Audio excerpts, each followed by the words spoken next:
On behalf of the World Affairs Council, DC, it is an honor to present the 2014 Global Communications Award. For their leadership in our industry and their commitment to reporting on events around the globe and bringing them to our TVs, radios, smartphones, and every other imaginable device, this year's award goes to CBS News.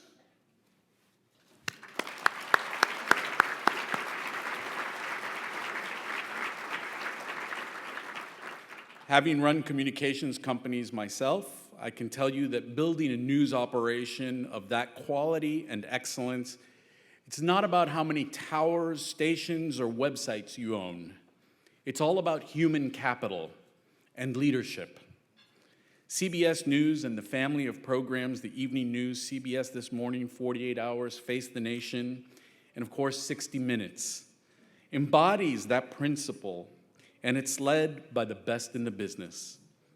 You just heard from Jeff Fager, who brings more than 30 years of experience and had the vision to revamp and build a world-class digital platform in addition to their broadcast operations.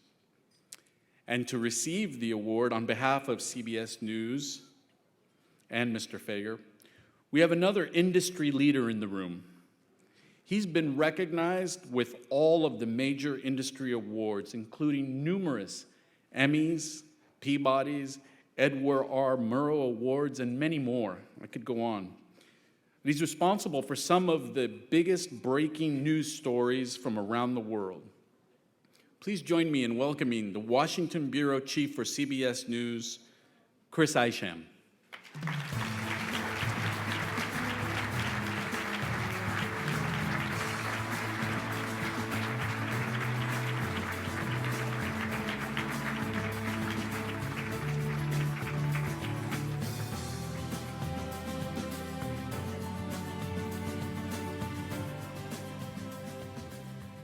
Thank you very much, Carlos. That was very kind. And thank you all for being here this evening. Many old friends here, including Leo and Greg. It's great to see you both.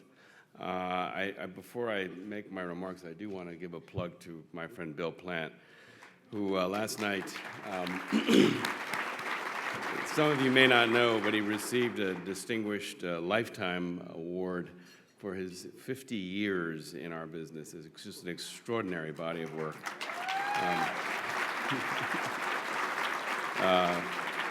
Much of it, as I'm sure you know, here covering the White House and other beats in Washington, but much of it overseas as well, and serving in places in Vietnam and many, many far-flung, dangerous places. We're glad he's safe, we're glad he's alive, and we're glad that he's with CBS and with us. So please give him a warm round of applause.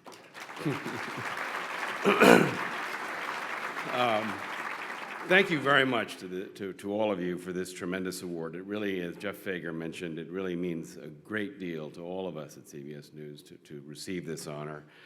At a time when many in this country and many of our, including some of our competitors, are turning inwards, we believe it's critical to remain fully committed to covering the world and covering global events.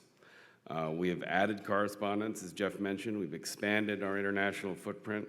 We commit to stories before they often hit the headlines because we see them happening along the horizon, and we believe it's important to get in first.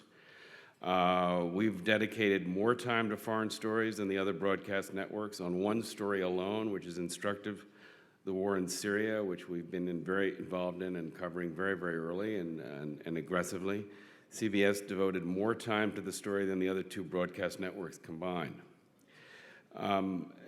And I think, as Carlos mentioned, it really is about the people.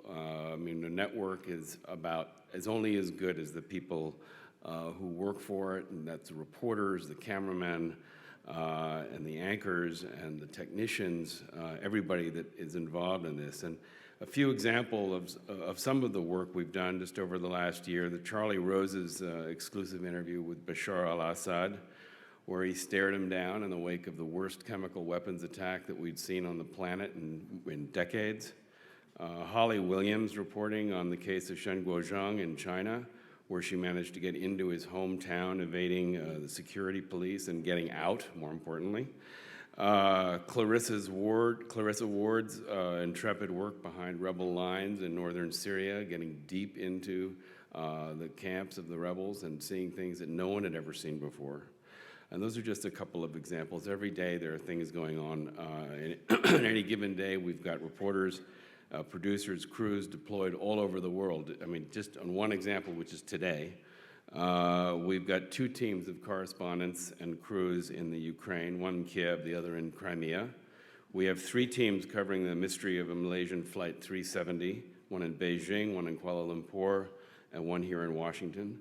And our State Department correspondent is on board Secretary Kerry's plane en route to London tonight for meetings with Russian Foreign Minister Lavrov.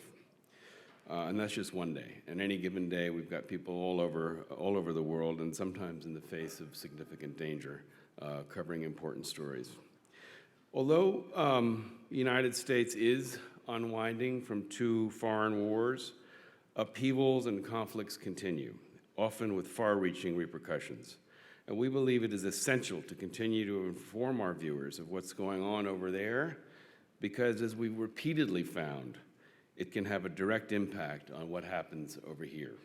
Thank you again very much for this tremendous award tonight.